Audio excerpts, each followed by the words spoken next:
আমাদের প্রত্যেকটা প্রবাসী আমি মনে করি যে অনেক বড় একটি ভুল করেছেন। এটা আসলে আমার নিজস্ব একটি মতামত, কারণ আমার সাথে আপনাদের মতামত নাও মিলতে পারে। আমি মনে করি যে প্রবাসীদের জন্য আসলে প্রধানমন্ত্রী কী না করছে। যে প্রবাসীরা আপনার ছাত্রদের কথায় বাংলাদেশে রেমিটেন্স পাঠানো বন্ধ রেখেছে এবং কি তারা বলেছে যে আমরা এই আন্দোলনের সাথে একত্রতা ঘোষণা করেছি। আসলে কিন্তু এই প্রবাসীদের জন্যই কিন্তু মাননীয় প্রধানমন্ত্রী অনেক কিছু করেছেন। আমি যদি বলি যে বাংলাদেশে প্রায় 70% বিদেশগামী যাত্রী যারা ছিল তাদেরকে লোনের ব্যবস্থা করেছে, তাদের প্রণোদনা দেওয়ার ব্যবস্থা করেছে, যাতে করে তারা বৈধ লিগ্যাল পন্থায় বাংলাদেশে তারা রেমিটেন্স পাঠাতে পারে। বাই এয়ারপোর্টের যে অবস্থা, উনি একা কিন্তু এগুলো ঠিক করতে পারে না। দেখা গেছে কি এগুলোর জন্য চাপ প্রয়োগ করা হয়, প্লাস আপনার বিভিন্ন ভাবে কিন্তু সতর্কতা করা হয় যাতে করে আপনার এয়ারপোর্টের প্রবাসীদের হয়রানি সেগুলো যাতে সমাধান হয়।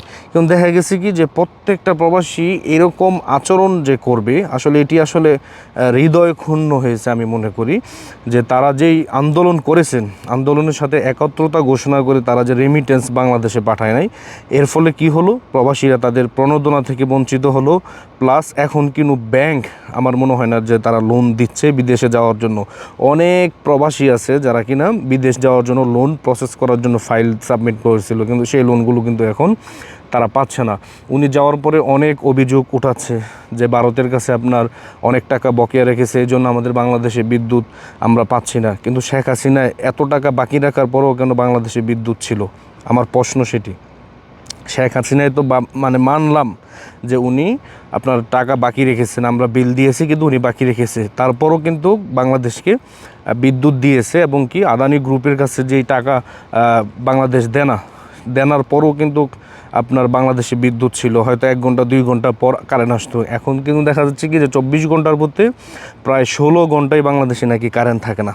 তো এখন প্রশ্ন হচ্ছে যে আসলে আমরা এমন একটা জাতি, আমরা কৃতজ্ঞতা যেটি প্রকাশ করার সেটি কিন্তু আমরা করতে পারি না। একজন প্রধানমন্ত্রী 15 বছর, যেমন আপনার লিবিয়ার প্রেসিডেন্ট ছিল গাদ্দাফি, সে কিন্তু ভালোভাবে রাষ্ট্র পরিচালনা করেছিল। তাকে অপবাদ দেওয়া হলো কি সে একজন স্বৈরাচার এবং কি স্বৈরশাসক সরকার ছিল। আসলে কিন্তু না, একজন রাষ্ট্রপ্রধান যখন সে অনেক দীর্ঘ সময় ধরে রাষ্ট্র পরিচালনা করে, সে কিন্তু অনেক কিছু চেঞ্জ করে ফেলে, রাষ্ট্রকে একটি পরিবর্তনের দিকে নিয়ে আসে, যেই পরিবর্তন কিনা শেখ হাসিনা এনেছিল।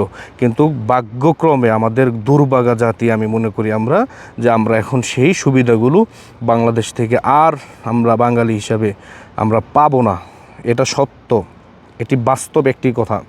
তো এই জন্য বলবো, যারা আমরা প্রবাসী ছিলাম, যারা প্রবাসী আছে, তারা যে আন্দোলনের সাথে একত্রতা প্রকাশ করেছিল, আমি মনে করি প্রত্যেকটা প্রবাসীর সেটা ভুল ছিল। আমি মনে করি কই ভাই, এয়ারপোর্টে তো আর কোনো পরিবর্তন আমরা দেখলাম না যে নতুন কোনো পরিবর্তন আসছে।